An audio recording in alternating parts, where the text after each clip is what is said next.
teman-teman Real Traders, balik lagi di YouTube Traders Family. Hari ini saya bareng sama Pak Tito dan pengen nanya langsung, gimana nih Pak Tito? Market yang dilihat sama teman-teman semua hari ini masih bertahan di posisi ranging sepertinya. Bener. Ya, kan kalau kondisinya kayak gini ya, kita sama-sama tahu ya Pak. Boleh agak to the point nggak? Ya, banyak dikeluh-keluhkan. Yang ujung-ujungnya mungkin banyak yang loss posisinya. Ya, pengen tahu aja pendapat Bapak. Pendapat saya satu, market nggak pernah salah. Setuju. Ya dong. Ya nggak mungkin kita salahin marketnya. Jangan market ranging dijadiin alasan. Benar. Yang kedua, pendapat saya adalah, saya kan orangnya tipenya selalu mengacu sama data ya. Benar ya? Benar, kalau itu saya tahu pasti. Kalau dibilang karena market ranging, mari kita sama-sama buka marketnya, kan gitu.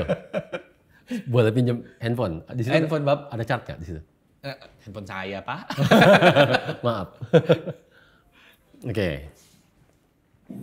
Kita bicara market ya sekarang ya. Oke. Ini kondisi market yang terkini. Oke, dalam 3 bulan terakhir ranging. Iya. Ya kan? Dia bilang, oh karena ini nih, karena marketnya sekarang lagi ranging terus. Emangnya kondisi ini nggak pernah terjadi? Kan gitu? Ya. Benar dong? Kalau kita mundurin semuanya, ini saya mundurin deh. Nah, ini di kapan nih? Wah, dari November tahun 2023. Ya. Ranging marketnya sampai awal Maret. Sama kan panjangnya, rangingnya juga sama kan kurang lebih? Iya. Iya sih. Bener kan? Jelas sih. Jelas dong sebenarnya. Jelas sih. Oke lah, ini misalkan dibilang, oh ini banyak analis yang belum bergabung. Iya kan? Iya. Oke, saya geser lagi di sini. Sama, di sini ada kondisi di bulan April sampai bulan Juli. Marketnya ranging kok sama kurang lebih kayak sekarang. Benar. Bener kan? Benar. Dan kalau Bill bongkar datanya, kalau teman-teman semua bongkar datanya, di mana saya udah bongkar datanya. Oke. Nggak ada masalah tuh waktu di bulan ini. Nggak ada masalah ya? Nggak ada masalah. Ya memang hasilnya profitnya nggak bombastis karena mayoritas teman-teman kita gayanya trend, gayanya breakout. Iya. Tapi bukan kayak sekarang. Nah. Gitu lah. Jadi inilah kenapa tadi saya bilang jangan salahin market. Marketnya nggak salah apa-apa. Ya, cuman kan mungkin ya by insting. Ini baru yang saya sodorin, baru yang sama-sama kondisinya 3 bulan ranging loh. Iya. Kalau yang sekedar 2 bulan ranging ada lagi. Iya sih. Ya kalau data saya nggak ragu sama Bapak. Ya. Saya nggak ragu. Ya. Tapi ya kan mungkin ya masih by insting ya di teman-teman ya pasti ya menyalahkannya market. Itulah. Ya dong. Itulah. Itu kan agak susah dihindarin ya. Betul, itulah manusia. Iya kan? Manusia itu saat terjadi sesuatu yang nggak sesuai ekspektasi, yang salah pertama adalah keadaan. Iya. Iya kan? Iya. Sementara kita di sini, Bill juga pasti ingat, saya selalu bilang saat terjadi sesuatu yang nggak sesuai ekspektasi kita, yang salah adalah kita, itu pertama. Iya. Ya kan? Cara paling mudah untuk kita mengatasi masalah adalah mengakui kalau itu salah kita dulu. Iya. Nah. Gitu, karena selama kita menyalahkan keadaan, kita nggak bisa kontrol keadaan. Nggak bisa ngapa-ngapain. Tapi kalau kita menyalahkan diri kita sendiri, kita bisa kontrol diri kita sendiri. Benar. Kan gitu? Benar. Balik sekarang.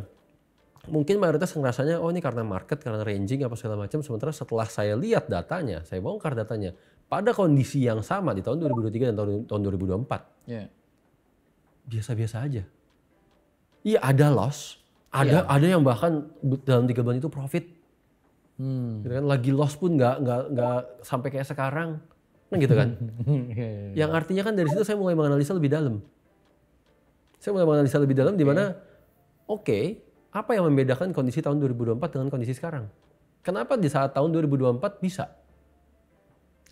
Saya butuh tahu tuh Pak. Betul dong. Iya. Kita berkali-kali ngomong bahwa kita menciptakan metode, kita backtest sebuah metode itu harus bisa melalui segala macam kondisi market. Benar. Dan itu udah dilalui oleh para analis kita. Iya sih. Bener nggak? Iya, benar. Apa yang mereka belum laluin di tahun 2024? Tahu. Bentar. Ini dong harusnya subscriber. Jadi bukan marketnya. Apa iya impactnya kayak Oke. sekarang? Good question. Kalau dibilang apa iya? Ya kan? Ya, saya nggak tahu kan. Betul. Iya. Itu pertanyaan lumrah. Apa iya? Tapi satu-satunya kondisi yang berbeda di tahun 2024 dan sebelum 2024 dengan 2025 adalah di saat kita masuk fasenya investor. Iya. Itu satu-satunya kondisi yang berbeda, satu-satunya masuk elemen baru di sisi para analis, yaitu elemen adanya subscriber. Iya. Oke, dari situ saya tarik data lagi, saya bongkar lagi semua datanya. Oke, ada perubahan di sini. Di mana analis-analis yang sama bahkan, yang tadinya bisa melalui kondisi-kondisi market itu, Iya. tiba-tiba cenderung apa ya? Ada pelonjakan, bukan pelonjakan, peningkatan lah, bukan pelonjakan. Sekedar peningkatan. Peningkatan dalam intensitas mereka nge-post signal. Dan peningkatan itu cenderung ada di minggu pertama. Iya, saya pernah dengar tuh kalau itu. Betul kan? Iya. Yang artinya setelah dibongkar lagi datanya lebih detail, mayoritas orang subscribe di akhir bulan. Oke. Mayoritas orang subscribe di akhir bulan, mayoritas.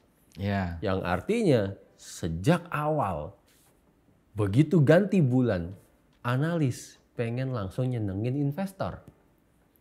Pengen langsung nyenengin para subscriber. Itulah terjadi peningkatan jumlah signal. Iya sih. Pada analis yang sama padahal. Dalam kondisi market yang sama-sama ranging.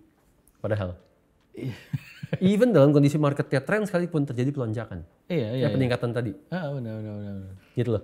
Bahwa oke, menurut saya dan bukan menurut saya doang, saya sangat yakin 1000%. Oke.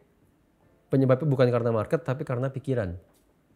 Pikiran untuk wah ada subscriber. Ya kan, subscriber harus senang, subscriber harus happy, harus profit sedini mungkin. Sehingga secara nggak langsung seakan-akan kayak analis tuh jadi wah begitu ganti bulan saya semangat nih. Semangat buru-buru menganalisa, oh ini momentum masuk. Karena ngerti saya. Gitu loh. Ngerti.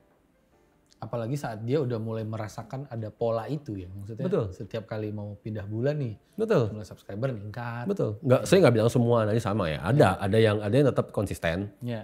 Gitu kan, tetap sesuai sama metodenya, tapi justru lebih banyak yang nggak sesuai. Sangat terlihat timing mereka untuk nge-post signal ataupun mereka masuk posisi berarti secara nggak langsung kan. Timing mereka masuk posisi kali ini beda. Iya. Ada yang lebih cepat, ada yang telat. Kan gitu? Iya. Benar dong? Benar. Akhirnya di sini kalau kita analisa lagi lebih dalam. Enak nih kita ngomongin ini. Oke, saya nyimak dulu ya. Biar nyambung di pala saya nih. Apa sih yang terjadi kira-kira kalau Bill deh? Kalau saya kan udah pernah nih kondisinya ngalamin di tahun 2014. Iya. Kalau Bill deh, ceritanya Bill jadi analis, tiba-tiba kemasukan subscriber banyak, gitu kan? Saya bilang banyak nih mungkin udah sampai di atas 300, di atas 500 lah, gitu kan? Atau bahkan 100 pertama subscriber. Iya. Apa sih yang kira-kira akan terjadi? Kalau saya pasti saya gugup, Pak. Gugup kenapa? Jadi ada tanggung jawabnya. Nah, Kalau saya pasti begitu saya. pasti, Iya. ya kan? Ini kan karena Bill mengira-ngira ya. Mengira-ngira. Beda nih kondisinya dengan orang yang ngalamin langsung. Saat mereka ngelihat langsung, kita melihat, oh ada berapa subscriber, ada berapa uang yang saya terima. Oh iya, beda tuh kalau itu. Ya, kan? ngerti saya ngerti. Artinya akan terjadi dua impact di sini. Ada yang menjadi serakah, Saya yakin juga sih mungkin banget sih itu sih. benar dong? Ada yang menjadi serakah, pengennya buru-buru, pengen lebih banyak lagi subscriber, lebih banyak lagi subscriber, Iya. pengennya, wah kalau bisa angka ini bertambah terus. Ya, kebayang saya tuh, kebayang. Ya dong? Sangat-sangat mungkin. Sangat mungkin jadi Sangat kan? mungkin jadi itu. Karena kali ini ngeliat angkanya nih. Beda tuh. Ada yang tipe kedua yang kayak Bill tadi. Justru jadinya gugup. Ya. Jadinya ketakutan. Karena merasa beban. Iya. Kan gitu kan? Iya, benar. Dan kedua kondisinya sama seperti kondisi yang kita bilang selalu dalam kondisi trading. Saat kita terlalu greedy. Atau saat kita terlalu fear, kita terlalu takut. Iya. pasti ngawur kita jadinya. Iya juga ya. Ya kalau dihitung serem sih. Bener kan? Iya ya kalau dihitung, kalau pakai kalkulator sih serem sih. Dia pasti menantikan angka yang semakin besar terus. Betul dong. Apalagi dia ngelihat, oh analis lain, oh yang saya baru 300, yang itu udah 500. Yang 500 ngelihat yang itu udah 700. Yang 700 ngelihat yang itu udah 1000. Yang 1000 ngelihat yang itu udah 1500. Iya sih. Akan dibanding-bandingin tuh jumlah subscriber berbanding jumlah post signal ya kan. Dibanding-bandingin terus jadinya. Betul. Ya. Gitu lah. Yang mau saya sampaikan di sini adalah khususnya bagi teman-teman analis.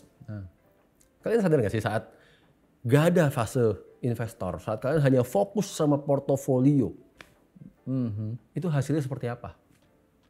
Kan gitu. Iya. Tapi begitu masuk elemen baru, iya saya tahu kondisi ini memang udah di luar skenario kalian. Ini kondisi yang kita nggak bisa prepare, yang kita bisa prepare dari waktu itu kita cuma bilang, ya kan, jangan promosiin channel sendiri, Benar. jangan cerita ke siapa-siapa. Iya. Itu kondisi yang kita udah tahu karena saya udah pernah ngalamin. Iya. Gitu loh. Kondisi di mana masuk subscriber banyak itu pasti kita ya 1001 beban pikiran. Iya. Ada yang mikirnya ke arah serakah, ada yang mikirnya ke arah ketakutan kan gitu. Iya. Tapi saya cukup penasaran sama ini Pak. Maksudnya di kondisi yang sekarang yang kita sama-sama tahu juga kondisinya kayak apa. Berbanding sama kejadian dulu di momen yang Bapak alamin di 2014 ya. Itu banyak kemiripan apa gimana Pak? Sama total. Malah sama total? Sama total. Oh, oke. Berarti bener-bener ngerasain itu banget ya? Saya yakin sama total. Kenapa? Sekarang saya trading. Income saya dari copy trade waktu itu jauh lebih gede dibanding saya trading. Sama nggak sama para analis kan gitu? Berarti sempat ngitung juga dulu ya? Loh kan saya bilang, bahkan sempat saya ucapin dalam satu video, saya trading hanya dengan dana 500 juta, income saya dari copy trade 2M. Iya sih. Gedean kemana-mana dari copy trade. Iya sih, Bapak udah bilang sih. Dan lalu dalam 1 bulan saya langsung kemasukan 4.000 subscriber. Yang artinya kan kayak uang kaget nih. Iya. Iya, dalam kondisi itu saya pun secara, ya bukan sekarang sih, dulu juga saya nggak mengakui. Setelah udah melewati itu semua, setelah saya jatuh, kan gitu kan, baru saya bisa mengakui bahwa iya sebenarnya karena saya serakah. Saya pengen lebih, saya berusaha mencari cara, kalau bisa di semua pair saya post signal, kalau bisa diperbanyak signalnya, kan gitu. Tapi memang saat momentum itu terjadi, mungkin waktu itu Bapak ya nggak langsung menyadari bahwa, oh saya lagi begini nih gitu. Nggak langsung, pasti nggak langsung. Mesti jatuh dulu ya jadinya ya waktu itu ya. Iya, bahkan saya waktu itu rajin kan masuk ke forum-forum, ngeliatin komen-komen, bahkan kita punya chat room sendiri gitu. Kita punya chat room sendiri, semua subscriber masuk ke dalam chat room. Saat lagi profit dipuja, saat lagi loss dihina kan gitu. Itu kondisi yang saya lewatin semua. Kenapa kondisi-kondisi itu di dalam TFF nggak ada? Gitu, kita berusaha ilangin, ya kan? Iya. Segala macam bentuk psikologis dari luar yang kita bisa hilangin, kita hilangin. Tapi kemasukan subscriber dan terima duit kita nggak bisa hilangin. Iya. Susah dikontrol tuh. Susah dikontrol. Iya, susah dikontrol. Mau masuk berapa juga susah tuh. Betul. Kecuali kalau kalian maunya kita nggak transparan, kita umpetin duitnya nggak, itu nggak. Itu lain cerita. Lain cerita sih. Tapi ya nggak begitu kan. Nggak begitu. Iya. Oke. Iya tapi buat teman-teman analis ya mungkin. Pasti banyak juga yang bilang, aduh, mesti gimana? Nggak mesti gimana-gimana. Nggak mesti gimana-gimana. Ya balik lagi saya cuma bisa bilang, anggaplah nggak ada investor, walaupun itu mudah banget diucapin ya. Susah banget dilakuin, saya tahu. Ngerasain ya? Ngerasain. Iya. Tapi at least kalian udah kejedot sekarang. Udah ngerasain yang namanya, oh iya ya. Di saat ternyata saya terlalu mikirin ini itu, fokus sama investornya malahan. Itu hasilnya. Ya. Di saat tahun 2023, 2024, bahkan sampai awal 2025 kalian masih fokus sama portofolio. Apa hasilnya? Iya sih. Itulah kenapa sejak awal tahun 2020 kita ngomong. Cukup fokus sama portofolio karena kita tahu kondisinya akan terjadi. Iya. Ya ngerti sih saya Bapak ngomong itu karena kita tahu kondisi itu akan terjadi. Cuma maksudnya di situasi ini kan ya mungkin yang kita bilang bingung, ya pasti kan nggak cuman teman-teman analis juga dong. Ya. Ya pasti berbalik, teman-teman subscriber mungkin di situasi ini juga bingung pasti kan. Ya kalau bingung stop aja dulu, hold aja dulu. Sebentar Pak, hold, stop nih. Presisinya gimana nih Pak? Gini ya, kalau misalkan kita bicara kita adalah sebuah tim sepak bola lah kita bilang. Ya. Ya kan? Yang ini pemain andalan kita nih. Iya. Ya kan? Tapi emosinya lagi bergejolak. Iya. Saya akan taruh dia di bangku cadangan. Oke. Gitu. Sadar nggak sih dalam setiap pertandingan gitu kan kalau kita nonton pertandingan besar, mau pemain itu sehebat apapun saat emosinya bergejolak dia akan langsung diganti. Karena nggak boleh emosi bergejolak. Ya. Bener kan? Iya sih. Itu udah kuncinya sih. Gitu bahwa kita di posisi subscriber, kita di posisi investor ya udah mendingan hold aja dulu. Biarin aja analis-analis ini pada pulih dulu mentalnya. Lebih baik nggak dapat duit daripada hilang duit kan? Benar. Iya. Iya sih. Loh, sekarang gini ya, bagi teman-teman investor lah. Kalian sama-sama ngalamin loh, kalian sama-sama tahu kondisinya di mana saat analis ini benar-benar dalam kondisi yang sehat, healthy. Kalian profit berapa? Udah itu aja. Kita nggak bicara soal profit berapa doang loh. Loss kalian bertahun-tahun, bahkan sebelum bergabung sama TF, balik dalam sekian bulan. Hanya dalam hitungan bulan semuanya balik. Ya kalau itu emang banyak saya tahu sih. Bener dong? Ya. Itulah kondisi yang sebenarnya yang kita sama-sama nanti. Kan gitu. Iya. Tapi terus kalau kitanya sendiri nggak mau melek, nggak mau menganggap analis-analis sebagai sebuah tim, yang kita cuma selalu nyalahin mereka. Nah ini sulit sih Pak. Mana bisa? Gimana caranya biar pada ngerti? Gimana biar cara biar ngerti? Sama nih, kalau tadi dibilang saat terjadi loss di sisi analis menyalahkan market, menyalahkan keadaan. Iya. Benar kan? Investor menyalahkan analis. Sekarang saya bilang emang sepenuhnya salah analis. Ah itu tuh. Ayo. Saya tanya balik nih sama sekarang nih. Saya tahu loh berapa banyak investor-investor yang setelah ketemu konsultan kita benar-benar bicara, oke, kita sepakat. Ya kan saya akan mulai dengan dana sekian. Berapa channel yang saya subscribe? Iya. Saya akan menggunakan berapa lot. Artinya kita sudah sepakat semua dari sisi money managementnya. Iya. Tiba-tiba ditambahin channelnya. Iya. Channelnya tambahin. Lotnya dibesarin. Saya juga banyak sih dengan cerita. Benar kan? Bahwa yang greedy itu nggak cuma analis, investornya juga. Kan gitu. Ya. Artinya kan kita kembali ke kalimat saya yang awal. Kalau kita sama-sama mau nyalahin diri kita dulu di awal, kita sama-sama bilang bahwa oke, saya yang salah. Gimana cara saya nyelesainnya? Itu akan jauh lebih mudah dibanding saya bilang dia yang salah. Iya. Iya, nggak kemana-mana soalnya kalau kayak gitu. Betul dong? Betul. Belum lagi kalau investor sekarang saya tanya. Kalian saat milih channel-channel, saat milih analis-analis. Lihat yang profitnya 2000 pips per bulan. Iya. Seneng dong? Itu banyak. Kayak Bener gitu. kan? Wah ini dia nih mantap. Emang yang diincer tuh kadang-kadang tuh. Betul kan? Iya benar. Pertanyaan saya, siap nggak loss 2000 pips sebulan? Ayo.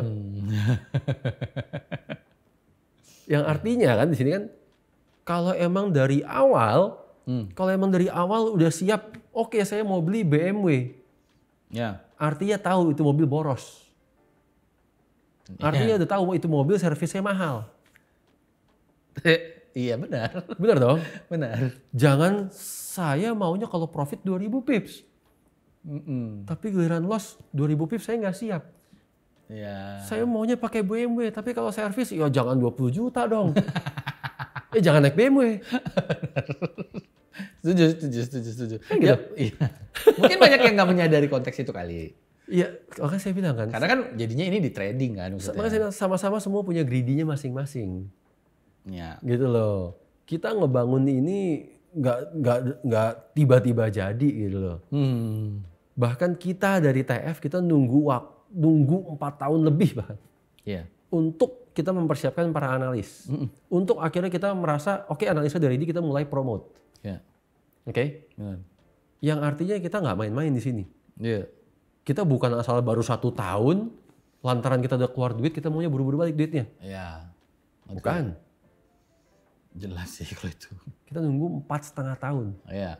untuk mastiin ini benar-benar siap. Dan saat kondisi itu siap, saat kondisi itu kita tawarkan, Iya. kita tahu apa yang mereka hasilkan. Hanya dalam berapa sekian bulan, berapa profit mereka. Kan gitu. Iya, benar. Setuju saya. Bener dong. Cuma Yang artinya di sini kan ya kita semua harus berpikir dan nempatin diri kita dalam satu tim yang sama.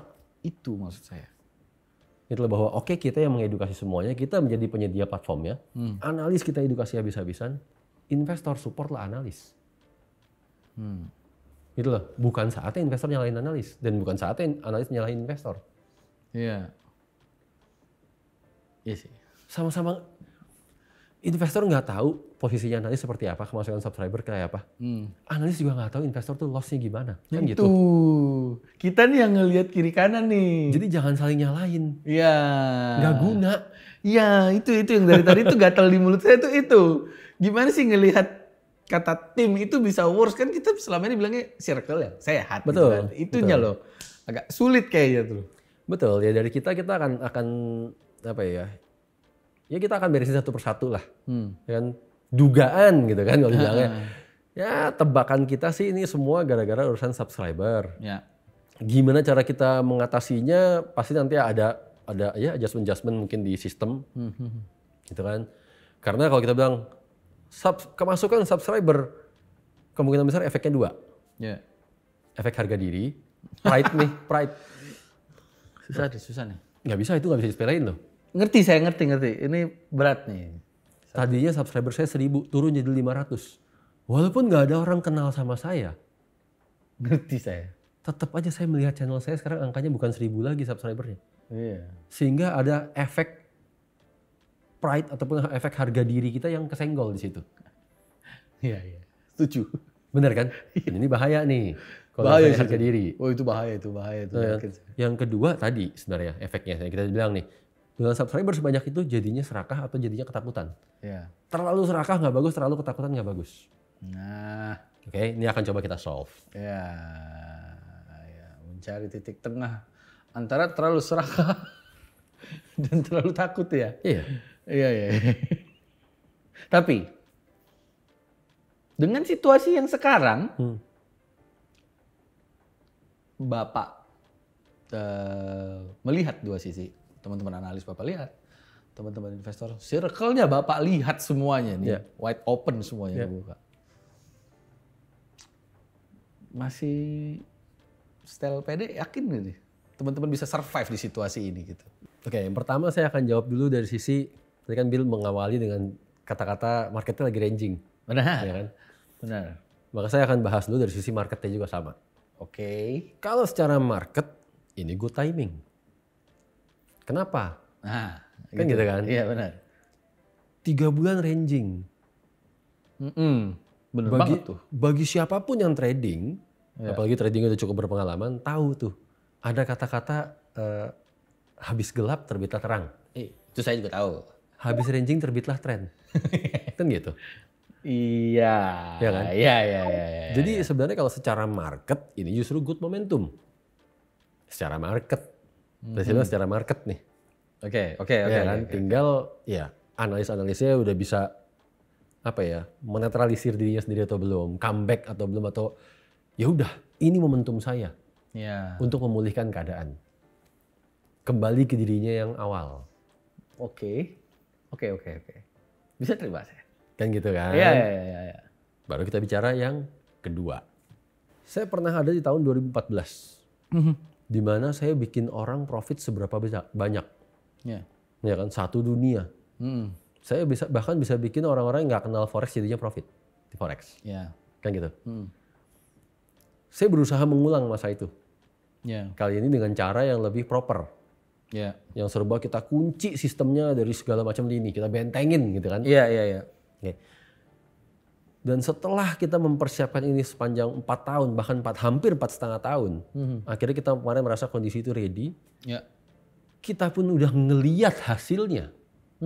Bahwa apa yang kita impiin benar-benar bisa terwujud.